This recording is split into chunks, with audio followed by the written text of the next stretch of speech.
For this video, I want to take you through the recording of your first screencast. So I'm on PBS here. I'm just going to go ahead and click back on home, so I'm there in this spot here. And let's just say I want to take my students through this website and I want to get them to a certain video that I want them to watch. And I want to make sure they're able to navigate this site. So I'm going to come over here and I'm going to start by clicking on the Screencastify icon. I'm going to make sure my settings are correct, browser tab, desktop, or webcam only. I'm going to make sure I'm on my desktop, make sure my microphone is set up, and I want to make sure that I'm getting an audio reading here from my microphone. So now that I've got that set up, I'm going to go ahead and hit record and watch what happens. It's going to ask me what I want to record. I'm just going to click on your entire screen, and then I'm going to click on share. So you notice I get a countdown timer, 3, 2, 1. And now what I can do is I can actually just go ahead and move my mouse and talk, and it's going to record everything that's happening here. So the first thing I'm going to do is I'm going to direct my students to go to Science and Nature. Now I want you to watch what happens as I click on Science and Nature.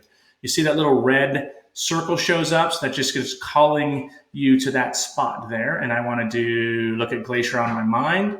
And now that I'm here, that's my video. So very short and easy. Now I can stop my video simply by coming down to stop sharing, or I can come up here and click on this and turn off the recording. So I'm going to go ahead and stop that right here. And now what you're going to notice is that takes me into my video screen here, where I can actually watch to see how my video looks when it gets played back. So you notice it's going to go ahead and click. You're going to see that red circle show up down here. When I click on that, and then it's just going to go. So it's just recording my voice as well as my others. Now I have that muted right now because otherwise you'd hear me twice, and we don't want that. The other thing I can do is I can come down here or come up here and I can click on Nova website. So I'm going to go ahead and label this. I click out of it, and now I get my audio back here. And you can see I can kind of scrub through this right here.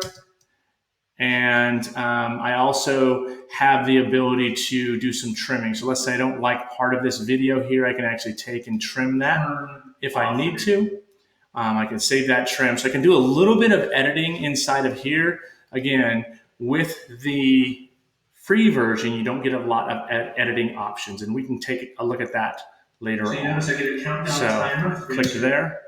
So I'm going to stop that again. Now, the other thing that I want you to notice is that we have some options in terms of what we can do with this video. So for example, I can actually look at this and I can set my permissions in Google Drive. I can get this shareable link, which is really nice, right? I can just pass that on to my students. I can also share it to Classroom. If you are using Google Classroom, this is a great way to share how-to videos with the rest of your class. Publish it to YouTube, or I can even get an embed code to where I can embed it into a website or some other place here. And you notice I have a couple more options. I can send it an email, do a QR code, or I can even download it and I can export it as an MP4 file, just the audio as a GIF, whatever I want. So lots of opportunities here. Once it's done, or once it's actually in editor here, then it is already saved inside of Google Drive. So that's how you create your first video. That was a little long, but hopefully that was helpful.